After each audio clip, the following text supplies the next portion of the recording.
Olá, meus amores. Mais um momento de conhecimento, mais uma aula de Pró Maria no nosso juntinho, né? Sempre lado a lado. E aí, já organizaram o material de vocês? Caderno, lápis, borracha. Se tiver alguma dúvida, dá uma anotada ali. Ah, Pró, eu ainda não estou conseguindo anotar tão rapidinho assim. Pede ajuda aí, né, do seu responsável, de uma pessoa mais velha que consiga fazer isso para vocês. Mas o importante é, né, se tem alguma dúvida, dá uma anotadinha aí. E, né, não vamos esquecer da nossa postura, gente. Olha, todo mundo com postura aí, né, certo? Arrumar aqui as costas direitinho. Procurar um local confortável, tá? Para assistir a aula para Maria tranquilamente. Deixa uma garrafinha de água aí perto de vocês, porque a nossa aula já vai começar. E se você está aí nos assistindo no YouTube, já aproveita, já curte, comenta e compartilha, né, as aulas da Pró Maria, aquele velho biscoito que a Pró adora, né? E se você está na TV, depois dá uma passadinha lá no YouTube e faz a mesma coisa. O curte, comenta aí, compartilha. Tá, né, de bobeira aí, dá uma chegadinha lá no Instagram e começa a seguir a página da Seduc FSA, né, lá no Instagram. Por quê? Para você ficar sempre por dentro aí das novidades, né? E novidade todo mundo gosta. Todo mundo gosta de saber das coisas em primeira mão, não é isso? Bom, e aí basta aí seguir a nossa página da Seduc lá no Instagram, certo? Então vamos começar aí a nossa aula. A Pró vai compartilhar, né, o slide, nossa aula de número 161. Bom, a Pró ultimamente aí falou bastante sobre os animais, falou sobre os animais vertebrados, falou sobre a divisão aí dos animais, né, que era um grupo com 5, que eram que os mamíferos, nem isso? As aves, os peixes, os anfíbios e os répteis, não foi isso? E agora a Pró vai falar com vocês sobre os invertebrados. Se vertebrado é aquele que possui, olha, a coluna vertebral, o que serão aí os invertebrados? Pois é, na nossa aula de hoje vamos falar sobre eles, os invertebrados e o solo. Nossa aula de número 161, nossa área de conhecimento interdisciplinar, ciências humanas, né? Pró Maria aqui com vocês, terceiro ano aí de Feira de Santana, né? Ó, terceiro ano que mora onde? No coração da Pró. Então vamos lá, vamos começar a nossa aula, certo? Bom, primeiro a Pró trouxe aí, né, um vídeo que vai fazer uma retomada de um conteúdo importante para vocês, né, que foi o solo, né? A Pró falou aí com vocês, né, em várias aulas passadas sobre o solo. Então a gente vai ter aqui esse videozinho que vai falar sobre horta. E para a gente ter uma horta, a gente precisa do solo. Mas aí depois a Pró vai fazer uma ligação da importância aí, né, do solo e os invertebrados. Será que tem algum animalzinho aí que vive no solo, gente? Vamos descobrir? Vamos lá.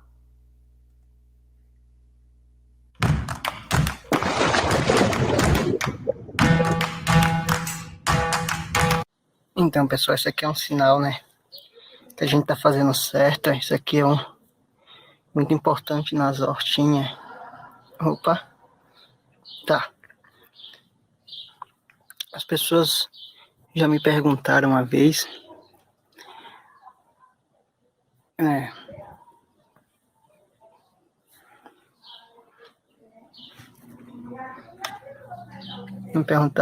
como fazer para se livrar disso aqui. E, gente, ao contrário, quanto mais na horta, isso aqui é melhor. É ela quem faz o ciclo biológico, né? É ela quem melhora toda a terra. Então é importante sempre ter minhoquinhas, né? Então, gente, não queira acabar com as minhocas. Fique feliz de achar minhoca no seu. Fique triste quando você for fazer essa manutenção e você não encontrar minhocas. Aí você fica preocupado. Você tá vendo a quantidade de vida aqui? São várias, né? Vamos enterrar ela aqui de volta. Tira esses matinhos aqui. E é isso, pessoal. É muito importante minhocas, porque ela faz o ciclo biológico, né? Ela que come toda a matéria orgânica, né? E produz o melhor adubo do mundo, que é o humus. Tá, tem muitos lugares aí que as pessoas pagam caro. E uns é nada mais do que o cocô da minhoca. Você vê aqui essa hortinha, como ela tava, como ela está. Espero que você tenha gostado, pessoal. E dá aquele velho like lá pra gente, né? Compartilha, comenta. E sempre, né, observando que você pode ter uma hortinha em qualquer lugar, apartamento, casa. Aqui eu tenho até um espaço bacana. Mas dá pra ter uma hortinha em qualquer lugar, pessoal. Muito obrigado e até o próximo vídeo.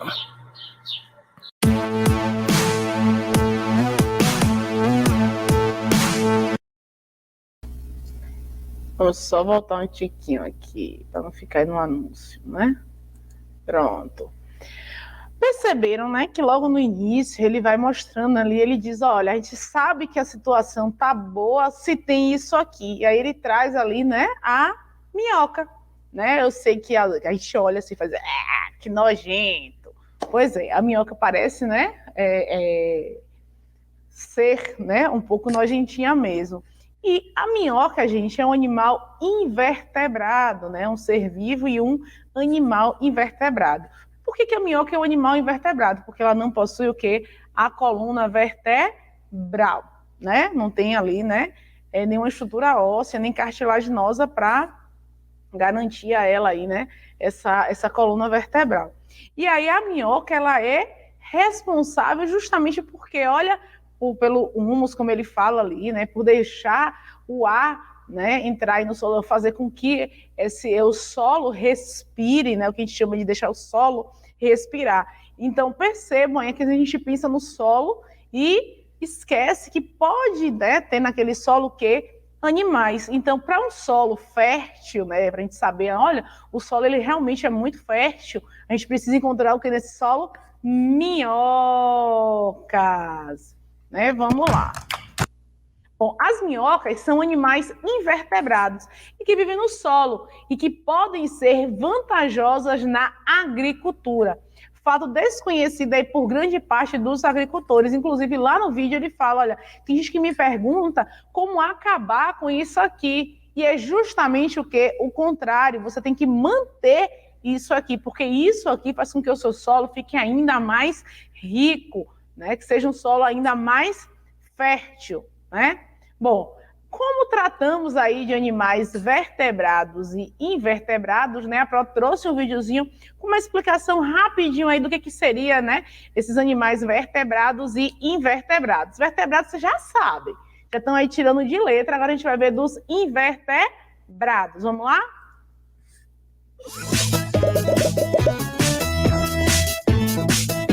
O que você está fazendo, Tiago? Não ria de mim, mas eu estou olhando os insetos.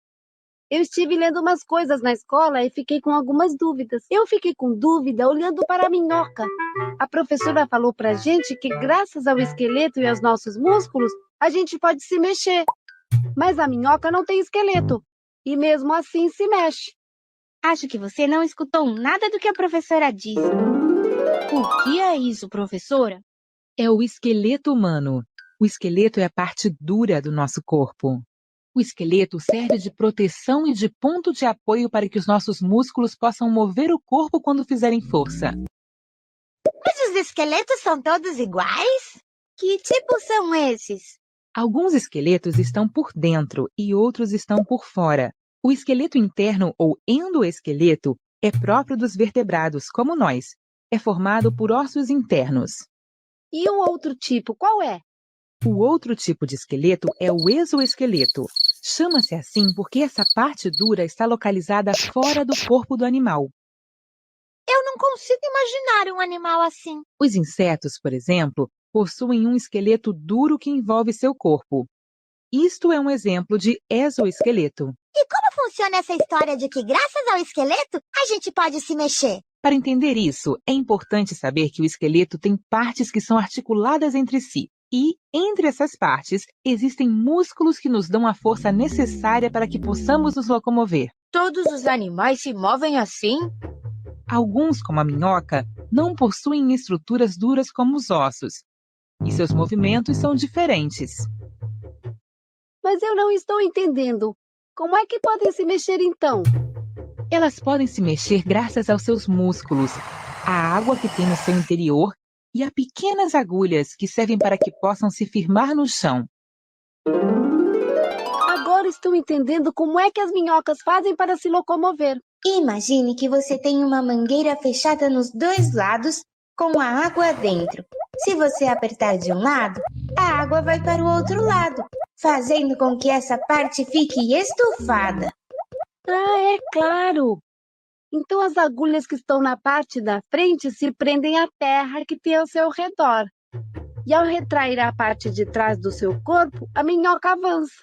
Isso mesmo. Agora vamos procurar uma minhoca para observar? Que tal? Ei, inscreva-se! Não se esqueça de responder a pergunta e continuar aprendendo com os próximos vídeos.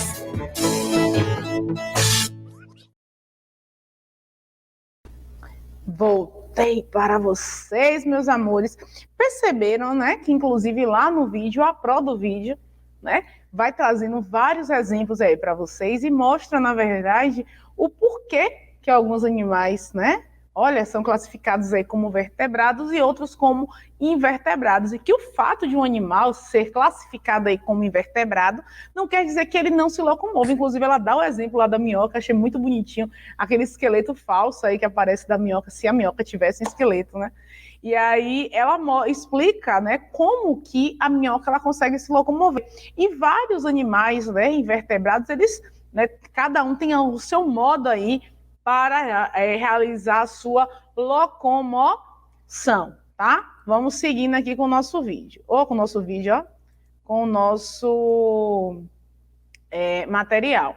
Bom, além disso, elas também, né, a minhoca, aí que vocês viram a questão da locomoção da minhoca, viram por que ela é considerada aí invertebrado. Bom, elas também contribuem para o meio ambiente e pela falta de conhecimento, acabam não recebendo o valor que merecem, né? Como a gente viu aí no vídeo, né? Que a minhoca, mesmo tendo toda essa importância, lá no primeiro vídeo que a gente viu, algumas pessoas ainda querem se livrar das coitadinhas. Bom, são encontradas, né, em solos úmidos por todo o mundo e possuem tamanho que variam de centímetros a 2 metros de comprimento. Né? São animais subterrâneos e vivem o quê? Enterradas, escavando galerias e canais, né? Então, esses animais subterrâneos aí, né? Eles vivem enterrados, a gente já viu, e eles fazem galerias e canais. Como assim, para Maria? Se a gente olhar, né, se vocês quiserem depois dar uma olhadinha lá no YouTube, no primeiro vídeo que a Pro passou, a minhoca, ela vai, se locomovendo aí pelo solo, e à medida que ela vai passando, pelo solo, ela vai deixando um caminhozinho dela, como se fosse, a gente não deixa, quando a gente anda, a gente não deixa as pegadas, é como se fosse, né?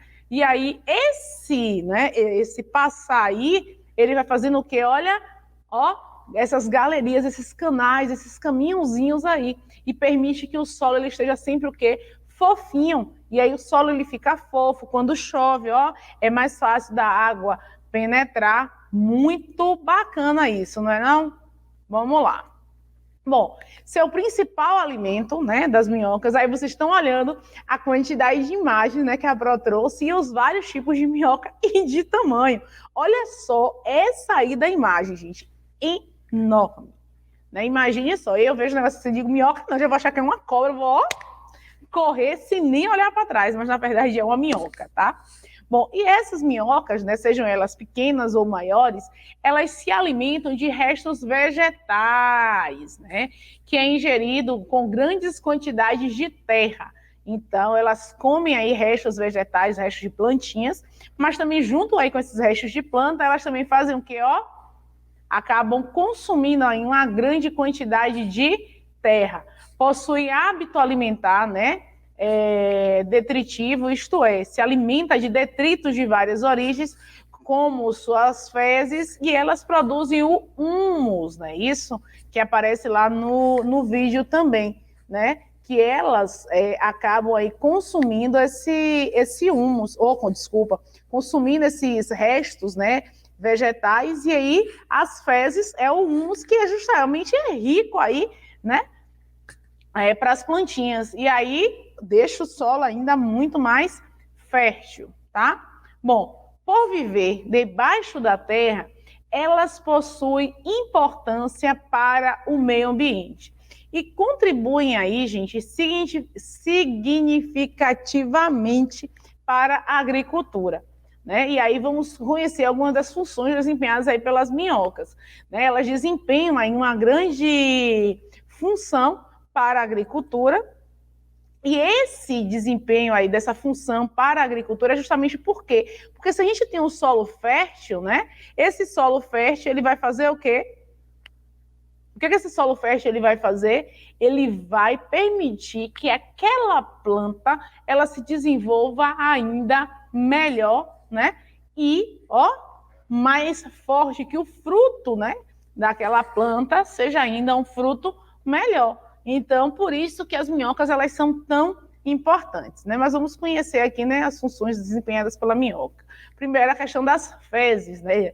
Após despejar suas fezes no solo, a ação de bactérias junto aí a restos orgânicos de vegetais e animais que produz o humus, né? Que, olha só o túnelzinho aqui que a Prof falou para vocês que ela vai deixando, tá vendo?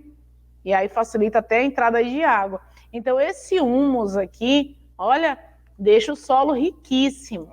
Bom, esse humus, essa matéria orgânica em decomposição, possui excelente concentração de fósforo, nitrogênio e potássio, que são nutrientes essenciais, né, para todas as plantas que atuam no fortalecimento e crescimento delas, além de atuar também como, na fertilização do solo.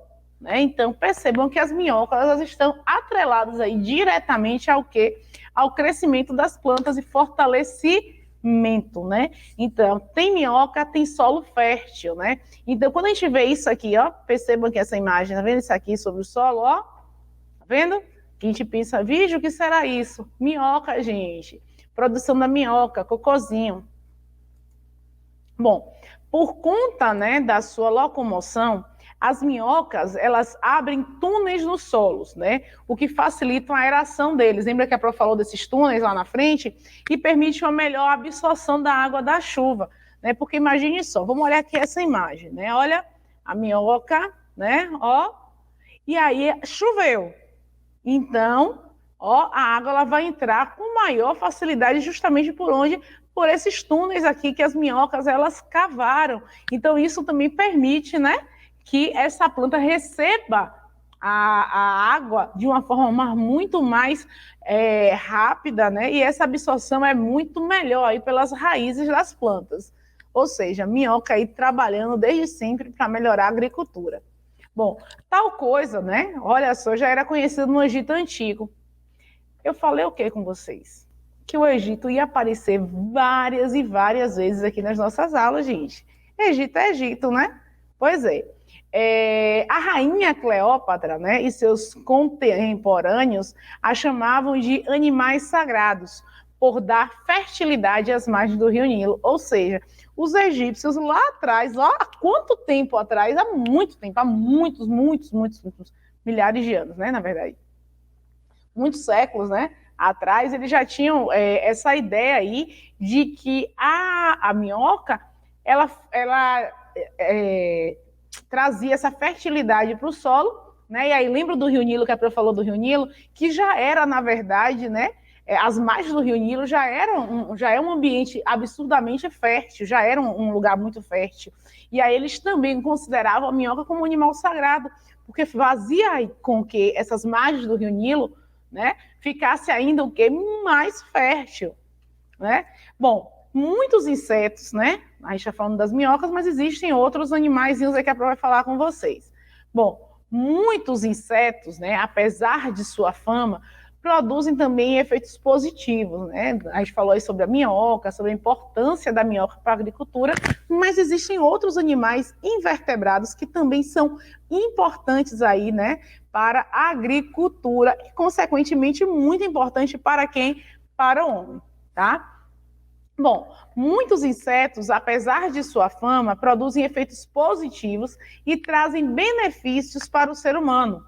Como exemplo, podemos citar o quê? As abelhas, que produzem mel. o bicho da seda, pela produção da seda, entre outros, né? Então, o que a gente tem aqui? A abelha, né, que vai aí também facilitar como, né? Qual a importância da abelha? A abelha ela vai visitar aí uma florzinha e automaticamente ela vai levar esse pólen aí, né, para uma outra flor e, sendo assim, ela vai fazer o quê? Olha, ela vai fazer com que essa plantinha ela se reproduza, né? Então a gente tem outros insetos aí, né, que tem uma forma assim meio duvidosa, né? Tipo a abelha, a gente fica, ai meu Deus, se a abelha me morder, vai inchar. Já tive aí, se me picar, me morder não, se a abelha me picar. E aí a gente fica preocupado com isso, mas a abelha, por exemplo, tem aí o ponto positivo também, a questão da produção do mel e de outras coisas. E tem outros animais também que contribuem muito com o homem. Um exemplo aí que a Pró trouxe é o bicho da seda, que produz a seda. E a Pró poderia ficar aqui falando sobre outros, né? Bom, temos outros insetos que fazem também a decomposição da matéria orgânica, né? Por exemplo, né? Olha só, a gente tem cupim, né? Que faz a decomposição de madeira. Tem outros que fazem a decomposição da matéria orgânica, por exemplo, restos de animais. Imagine só, né? Se a gente não tivesse esses animais aí invertebrados, essas larvas, né? Que fazem essa decomposição desse material. Esse corpo ia ficar lá, ó, até nas intempéries, né? Chuva, sol, até de fato, né? Ele se decompor, né? E poder, na verdade, esse solo ser manipulado uma outra vez. E quando a gente pensa assim, é decomposição de cadáveres, a gente automaticamente pensa no homem. Mas não é só o homem, né? A gente tem o quê? Um passarinho que morre na natureza. A gente tem, né, não só os animais domésticos, que a Pró já falou aqui com vocês, mas existem outros animais da natureza e que passam, sim, por um processo de decomposição, sejam eles animais vertebrados ou invertebrados, tá? Então, vamos lá. Seguindo. Bom, a contribuição destes para o meio ambiente é imensa. Por quê? Pois colabora com a reciclagem dos nutrientes que são essenciais para o metabolismo de qualquer ser vivo. Imagine só, né? Os animais, né, não tem essa questão de ajudar na decomposição do outro, e essa reciclagem de nutrientes fica ali. Aí não faria sentido, por exemplo, a compostagem, né? Não faria sentido muita coisa. E aí esse solo, ele ficaria rico como? Pensem aí. Então, eu estou trazendo aqui 2 exemplos para vocês básicos. Um deles é olha, a minhoca, que faz aí esses túneis, esse caminhar aí, né, pelo solo. E a Pró também trouxe, né, a abelha. Vou até acrescentar mais um que está aí na imagem, que é a borboleta, certo? Esses 3 animais, né, um deixa o solo fértil e os outros 2 fazem o quê? Olha, essa polinização, nessa transferência aí de pólen, justamente para fazer com que essas plantinhas, elas, ó, se reproduzam, né? Que as plantas se reproduzem diferente dos animais, são seres vivos, mas a reprodução, ela é diferente. Aí vamos imaginar, tira a minhoca, tirei, tira a abelha, tirei, tira a borboleta, tirei. E aí, como é que a gente vai fazer nessa fertilização? Vai ser, obviamente, né, essa fertilização do solo ela vai acontecer porque irá existir outros animais que vão estar aí no solo, as larvas, por exemplo, né, para materiais em decomposição, certo? Mas, obviamente, existe aí uma grande importância desses animais para a agricultura e para a própria natureza. E se a gente tira, obviamente, a natureza ela vai entrar em colapso. Então, a gente pensa, né, na natureza, a gente pensa nos animais, na maioria das vezes, de forma isolada. E os animais invertebrados, né, sofrem aí, obviamente, com uma desvalorização. A gente pensa automaticamente, quando a gente pensa em animal, na nossa cabeça bate rapidamente o que? Os animais vertebrados. A gente acaba esquecendo, né, da real importância desses animais, o que?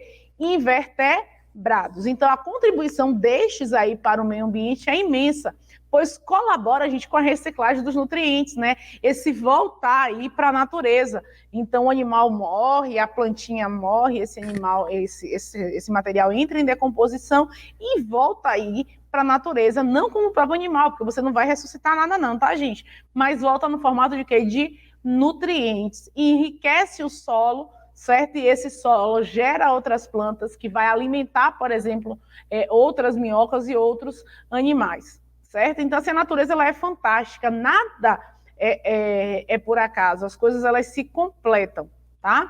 Bom, além disso, tem papel importante aí na polinização das plantas. A Pro falou aqui sobre a abelha, falou sobre a borboleta, mas olha só, a joaninha que está aqui, que aparece lá no outro vídeo, também é importante aí na polinização, que é o transferir o pólen de uma flor para outra, não é isso? E a troca aí, né? Essa troca faz com que gerem os frutos, que gerem outras plantinhas, né? Que é essa reprodução aí das plantas. Para quem ficou curioso aí, por como é que a planta ela se reproduz, o animal a gente sabe, né? A Pro já falou aqui sobre a reprodução animal, mas e a plantinha, como é que ela se reproduz? Como é que eu sei?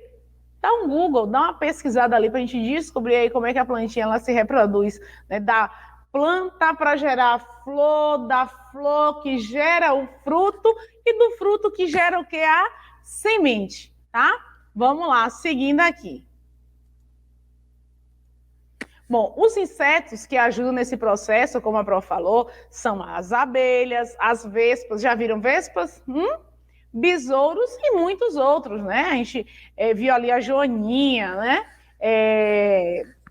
Borboletas, né? E sua importância também se deve ao fator mais importante da natureza, a cadeia alimentar. E a Pro já falou aqui com vocês sobre a cadeia alimentar. Se a Pro tira a Pro tirou a abelha, não tem mais abelha no planeta. Acabou.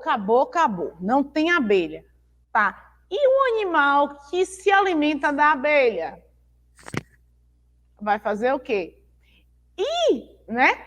A abelha, né, que faz essa polinização aí, vai acontecer alguma coisa, porque ela se alimenta aí, né, do néctar, ela produz o mel, esse mel serve para outras coisas. Então, se a gente tira esse animalzinho, obviamente que a cadeia alimentar ela fica comprometida. É como se fosse assim, ó. A Pro vai pegar aqui agora para vocês, né? Tem a cadeia alimentar, cada uma coisa sustenta a outra. Se eu tiro isso aqui, não vai ter sustentação. A cadeia alimentar é assim. Se eu tiro uma coisa, não funciona, como uma receita. Eu vou fazer um bolo, tiro os ovos, não funciona. Tirei o leite, não funciona. Né? Então, a cadeia alimentar, ela está o quê? Interligada. Os animaizinhos, eles estão interligados, sejam eles vertebrados ou invertebrados, sejam eles um ou outros, né? Bom, muitos animais, como pássaros, peixes, anfíbios, répteis e mamíferos, se alimentam dos insetos. E, portanto, sem eles estariam o quê? Extintos. Aí a Pro, inclusive, trouxe a imagem aí de um pássaro, né, se alimentando de um inseto, de um animal invertebrado. Aí a gente volta lá para a nossa história da cadeia alimentar. Se a gente tira esse inseto aí, esse pássaro ele vai se alimentar como? Né? E aí, mas Pro, peixe se alimenta de inseto? Sim. Ali, ó, que fica ali, o inseto, que ele é muito levinho, ele consegue ficar ali na água, o peixe consegue ir lá e se alimentar de insetos, né? E aí existe também o sapo, principalmente, é o sapo, voltando aqui, né? O sapo, ele se alimenta, né, de insetos, alguns répteis, a lagartixa na casa de vocês, né? A lagartixa, a gente olha, a gente sabe que a lagartixa ela se alimenta de insetos. Então, se a gente tira os animais invertebrados, vai ser um colapso no mundo. Então, não existe um animal que seja aí, não tenha importância que possa sumir. Todos eles são importantes. Por quê? Porque eles se alimentam de uma determinada coisa e também são alimentos. Se a gente tira aí, a bagunça ela está formada. Tá? Então, essa é a nossa introdução com relação aos animais invertebrados. A nossa aula está, infelizmente, chegando ao final, meus amores, certo? Mas vamos lá. Aqui, né? Não esqueçam do quê? Lavem as mãos, usem álcool em gel e usem máscara sempre que precisam. No nosso lavar uma mão, lavar outra. E o lavar a mão, a Pro está sempre sinalizando para vocês, tá? É independente da pandemia, por uma questão de higiene, porque a Pro sabe, vocês também sabem, que mão suja, mão de chão, mão de dinheiro, botou na boca, no olho, transmite o quê? Doença, né? Você botar aquela vermezinha, né? Então, não esqueçam de tomar esses cuidados básicos, sinta-se aí todos abraçados e beijados, né? Abraçados e beijados fortemente, tá? E até a nossa próxima aula, meus amores!